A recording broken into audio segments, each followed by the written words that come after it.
Good evening, I'm Dennis Ward. Welcome to APTN National News. The federal government has appointed a special interlocutor to help out with the ongoing investigations into hundreds of suspected unmarked graves at former Canadian residential schools. APTN's Fraser Needham has some details. Kimberly Murray of Kanesatake Mohawk Territory in Quebec is the new special interlocutor on suspected unmarked graves at several former residential schools in Canada. She says she fully realizes her job will be challenging. It was not an easy decision to take this role as special interlocutor. Murray's role has been described as helping Indigenous communities collect information from these suspected unmarked grave sites and helping resolve jurisdictional disputes if they arise. But as Justice Minister David Lebeni points out, Murray will not have the power to prosecute. In my role as Attorney General at the federal level, I can't appoint a special prosecutor. Nonetheless, Murray says she will be working with the communities to see if they want the sites investigated as crime scenes. Do we invite the police in? What police? RCMP, provincial police, municipal police, First Nations police. And there are pros and cons to all of those that I've heard talking to survivors in the last year. Chief Cadmus DeLorme of Cowessess First Nation says the #1 priority for his community is attaching names to grave sites. But he says Murray will help ensure any evidence is preserved. This position will make sure that Cowessess, if there is any criminal activity, we are treating our site like a criminal site. Like we're making sure every one of our technical teams gathers every evidence. We can't go to the local RCMP because what are we actually going to show them? And Kupi Roseanne Kashmir also says her community wants to make sure investigations are done properly. And it's also about preserving the evidence to ensure that, rigor in our investigation to ensure that if we find that crimes were committed, the evidence is there to pursue those criminal prosecutions. Murray officially begins her 2-year contract June 14th. Fraser Needham, APTN National News, Ottawa. A 31-year-old Winnipeg woman is in custody and facing charges after police say they located a deceased infant girl in a garbage bin. Winnipeg police are identifying the deceased as Baby Moore. The woman, the mother of the infant, is facing charges of manslaughter and concealed body of a child. Police say they believe Baby Moore was alive when she was placed in the garbage bin.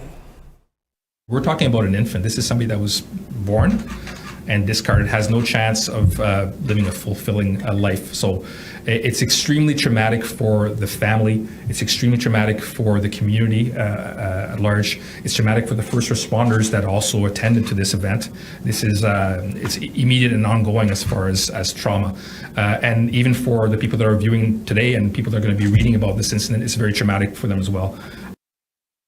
Vancouver police began a grid search in the hopes of finding further remains of Chelsea Poorman near where she was discovered. The body of Poorman, who had gone missing 2 years ago, was found at an empty mansion earlier this spring. APTN's Tina House has this story and a warning. Some viewers may find the details disturbing. Get our line set, guys. Get shoulder to shoulder again. It's a gruesome and tedious task, but 16 police officers scoured the grounds at Van Dusen Gardens in search of any signs of Chelsea Poorman. It's just a block and a half away from where the 24-year-old was found. Investigators believe that it could have been coyotes that took some of her remains back to their dens. Those dens are located in this dense forest located along the edge of the park. Palahelsia Lorelei Williams was here on behalf of the family while they searched. This is just one part of the investigation. The case isn't closed, thankfully. Just last week, Vancouver police brought a cadaver dog through the area, and now this grid search. They wanted to search the areas that aren't maintained. So inside Van Dusen Garden, the majority of the areas are maintained. So if they were to come across something, they would have already. So they combed these areas where there's absolutely nobody or nothing, because that's where the coyotes would go. One of the things that they're saying is an animal could have possibly taken those other pieces of her body, and this is just one of the theories. Police were tight-lipped about what, if anything, they found, but did send us this statement. We are conducting an ongoing investigation into the disappearance and death of Chelsea Poorman. We have shared details about the search with Chelsea's family. This continues to be an ongoing investigation, and we ask anyone who has information about Chelsea's disappearance, who has not yet come forward, to contact the VPD Major Crimes Section at 604-717-2500. And for Lorelei, who has devoted the past decade of her life helping families search for their loved ones, it's taken a toll. I want to make sure to be there and be strong for the family, because I can't imagine what they're going through right now, especially Sheila.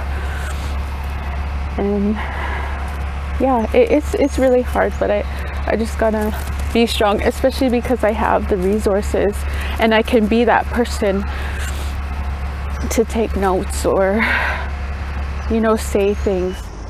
The family are still seeking answers as to how Chelsea Poorman ended up here at this vacant mansion in Shaughnessy and what happened to her.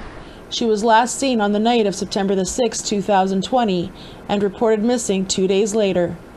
I'll continue to be here to support the family as much as I can until there's justice for Chelsea. Tina House, APTN National News, Vancouver. The Assembly of Manitoba Chiefs has responded to numerous open letters sent to the organization regarding the workplace investigation into Grand Chief Arlen Dumas after a complaint by a staff member. A letter written by Indigenous women's groups and political parties was critical of the way the AMC is handling sexual assault allegations against Grand Chief Arlen Dumas by a number of women. It says a request to meet the chiefs to talk about a trauma-informed way of helping the women who made the allegations has gone unanswered. AMC has responded saying, quote, there have not been any further formal complaints brought to AMC regarding Grand Chief Arlen Dumas.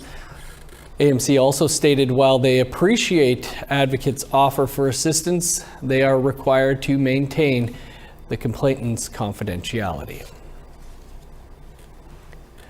On Monday, we brought you news that former Catholic priest Eric DeJager was out of jail after completing 2/3 of his sentence. Our Kent Driscoll joins us from Iqaluit, where he has been tracking the response to the release. Kent, I understand the federal government weighed in today. Can you explain? Sure, but first, a quick review. Now, DeJager was convicted on 24 counts of sex crimes against Inuit youth in 2015, and he was sentenced to 19 years in prison. The 4 years he spent in custody prior to trial shaved some time off that prison stay. They call it statutory release, where he gets out of prison, but the parole board can put conditions on him. In DeJager's case, he has to stay at a halfway house and report in nightly. Today, Minister of Crown and Indigenous Affairs Mark Miller took a question about DeJager being released from prison. Here's what he had to say. You want my view on it? I think people like that should rot in jail, and it's especially for the crimes they committed. In his application to the parole board, DeJager asked to stay with his religious order, the Oblates of Mary Immaculate, instead of at a halfway house. The parole board, they turned that request down. We contacted the Oblates to find out if they were supporting DeJager in his release. Here's what they told us. After completing a stay in a halfway house, it is possible that DeJager may reside in an Oblate community, where we can ensure he follows his release plan under close supervision and with a full restriction of any activity that would bring him into contact with minors. We have been in touch directly with Inuit Tapiri Kanatami regarding Eric DeJager's release.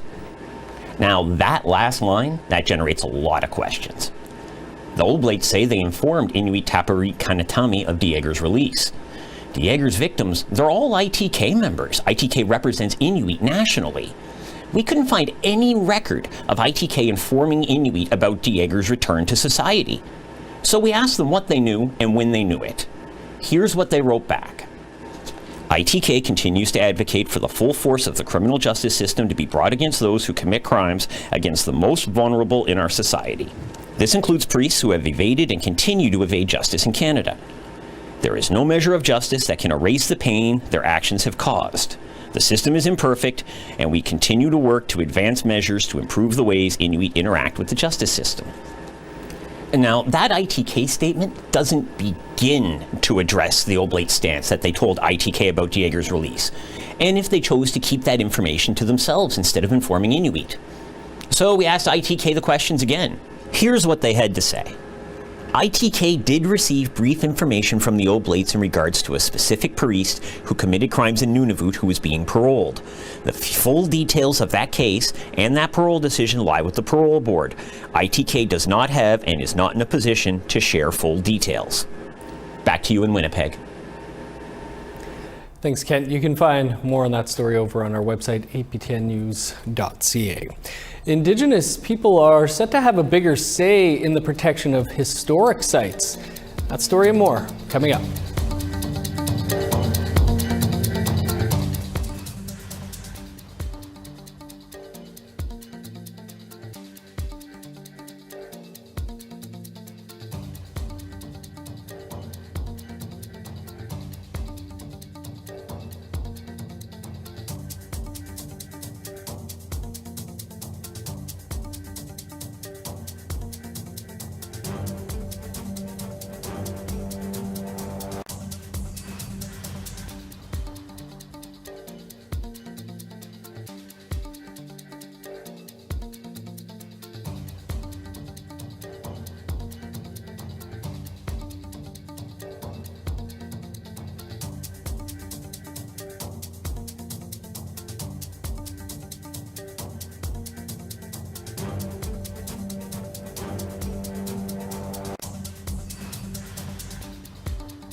Welcome back. Saskatchewan RCMP have charged 3 men in connection with a standoff and shooting on Cumberland House, Cree Nation last week. The incident ended with one 22-year-old man dead after exchanging gunfire with officers. RCMP have not released his name. 24-year-old Anthony Katachuk and 21-year-old Bernie Katachuk of Cumberland House and 25-year-old Gage Pratt of Prince Albert faced charges including possession of cocaine for the purposes of trafficking. Anthony Katachuk also faces weapons charges and failing to comply with a release order. Last Thursday's shootout saw some tense moments. People were told to stay inside, and the school was in hold and secure. An independent investigation is underway. The Trudeau government has announced legislation in Parliament that will see Indigenous people play a greater role in protecting Canadian historic sites. With more on the story, here's APTN's Fraser Needham. This will be the first legislation of its kind in Canada and will result in a stronger voice for Indigenous peoples in determining the people, places, and events that are of national historic significance in Canada. That's Environment Minister Stephen Guilbeault talking about Bill C-23. Among other things, the proposed legislation will add 3 new positions to the Historic Sites and Monuments Board of Canada for First Nations, Métis, and Inuit representatives. Guilbeault says the bill builds upon some of the current work that is already going on, which includes signing agreements between the government and Indigenous communities to co-manage national parks. Parks Canada is already working with Indigenous communities across the country to adapt some historical sites, to add some elements about the history, culture of Indigenous peoples in this country. So, the government says the new legislation is in response to the Truth and Reconciliation Call to Action number 79. Which calls for the development of a reconciliation framework for Canadian heritage and commemoration. Fraser Needham, APTN National News, Ottawa. The Tahltan Nation and the BC government have signed a first-of-its-kind consent-based decision-making agreement, which is expected to change the way resource projects are handled in the province. As APTN's Lee Wilson tells us, the agreement is a historic shift in the province's legal framework. I'm deeply honored that we are the first Indigenous group in British Columbia to sign an agreement like this. Tahltan Central Government President Chad Norman-Day shares his excitement over the signing of the first consent-based agreement under the Declaration on the Rights of Indigenous Peoples Act with the province of British Columbia. Tahltan Territory is located in northern BC, makes up 11% of the province. The province started negotiations with the Tahltan in the summer of last year. BC Premier John Horgan says they are delivering on reconciliation while encouraging responsible investment in BC with this new agreement. British Columbia is open for business in a collaborative way, in a sustainable way that starts and begins with the inherent rights of Indigenous peoples to have a say and determine what happens on their territory and how we can go forward together in the interests of all British Columbians. The agreement honors Tahltan jurisdiction and land management decisions in their territory, including the Eskay Creek Revitalization Project. The Eskay Creek mine operated in Tahltan Territory from 1994 to 2008, and it was the highest grade producing gold mine in the world. But the Tahltan Nation say they never gave the consent for the mine to operate on their territory. Skeena Resources acquired the mine in 2020. They have been working with the Tahltan Nation to advance and reopen the Eskay Creek mine. And so it's a very, very important step for the project. And a foundational building block for the revitalization and the reopening of the Eskay Creek project. The BC government says the consent-based agreement demonstrates successful collaboration with First Nations. The Tahltan Central Government stated they have been clear that even though the territory is mineral rich, there will be no mining without their stewardship around wildlife, fisheries, and environmental management. It's extremely important that moving forward, Tahltan rights, Tahltan decisions, Tahltan values are at the heart of all of these projects. I often tell people that whether the government is orange or red or blue or green, the Tahltan Nation is always going to be covered in a lot of gold, silver, copper, and a lot of other minerals. So it's important that, that we build these structures and that we do it properly. Lee Wilson, APTN National News, Kitimat. A unique aviation school has taken flight on a Mohawk Nation. We've got that story and more coming up after the break.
Welcome back. Time now for our photo of the day. Cornelia Aylock was on Highway 88 north of Earth Creek, Alberta when she came across the cinnamon-colored bears. She calls them a spirit bear. If you have a great photo and want to share it across Turtle Island, email it in to share@aptn.ca. Now let's take a look at tomorrow's weather forecast. Starting on the east coast, 18 with showers in Halifax, cloudy, and 19 in Charlottetown. 20 with rain in Kuujjuaq, 10 in Nain. 19 with rain in Montreal, showers and 16 in Val-d'Or. 16 with rain for Sault Ste. Marie, 21 in North Bay. 20 with rain in Thunder Bay and Sioux Lookout. In northern Manitoba, 22 in God's Lake, Norway House and the Paw. 24 for Winnipeg and Brandon, 23 in Dauphin. 24 with showers in Regina, 25 and rain in Saskatoon. 25 with rain in Meadow Lake, 23 in La Ronge. In northern Alberta, 24 in Peace River and Grand Prairie. 23 in Edmonton, sunny, 25 in Lethbridge. 17 with rain in Vancouver, rain, and 21 in Kamloops. 15 with showers in Prince George, rain, and 20 in Fort Nelson. +6 with snow in Old Crow, rain, and 19 in Whitehorse. 25 for Yellowknife, 15 in Norman Wells. -2 in Sax Harbor, +1 for Paulatuck. Sunny and 5 for Chesterfield, 8 in Whale Cove. Snow and -2 in Resolute, +1 with snow in Joe Haven.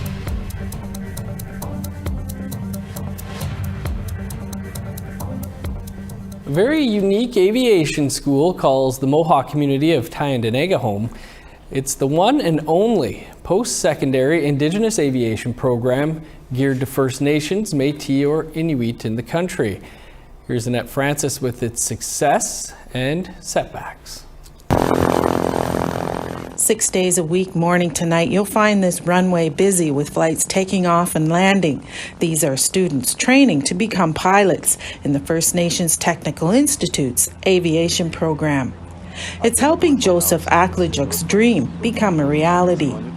Later in high school, we were asked to do an assignment of what we wanted a career to be, and I already knew I wanted to be a pilot. So I had searched Indigenous flight school, and FNTI was the first one that came up, and I had applied immediately when I found out. Yeah, it's going to be a big loss to the territory. Right. Just last February, a raging fire almost brought an abrupt end to the school year. The dean of the aviation program started her flight career as a student here in 1990. She says it was devastating. We lost everything. We've been building this program for 30 years, and then suddenly, in 17 minutes, the largest part of our program was gone. The World War II hangar, our approved maintenance organization, 13 aircraft, 5 of which were brand new, and our dispatch. Everything was gone. So moving forward was a difficult task to know where to start first. And they came up with a plan fast with support. We were able to secure 3 leases of aircraft, 2 of which came from Seneca College, who were one of the first to reach out to say, hey, how can we help? What can we do? And we said we needed airplanes. And so we were able to lease 2 aircraft from Seneca and 1 from an old FNTI friend of ours. There's support for the new students from across the country as well. For the students that were yet to come, the aviation industry also started reaching out too. We have a really great reputation and relationships with a lot of airlines, and they wanted to know how to support us.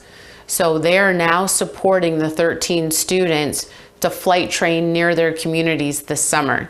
So we have 7 flight training units supporting 13 students across Canada. The students are now working 6 days a week to catch up on their training hours. Aklajuk's already earned his commercial pilot's license and needs a few more things before he graduates in a few months. And like all the other graduates of this program, he's already been offered a job. When I do finish, I do want to go back home and work for Canadian North. I'm going to be starting the process for communicating with them soon. But when I do go back home, I want to make my family proud and fly them on the planes there. Tessie Chinna expects to graduate this fall. She says one day off isn't too bad. Flying's what drew her to the program. I'm from the Northwest Territories, so you meet a lot of pilots, and no pilots ever hate their job, so I was like, it intrigued me. Remediation on the burn site is expected to be complete soon. Then a new building will go up to house the leased planes. Another 10 students are expected to begin the popular program in September, and 50 more are on a waiting list. Annette Francis, APTN National News, Tyndonega. That's all the time we have for your APTN National News for this Wednesday. For news anytime, visit our website, aptnnews.ca. I'm Dennis Ward. Thanks for being with us. We'll see you back here tomorrow.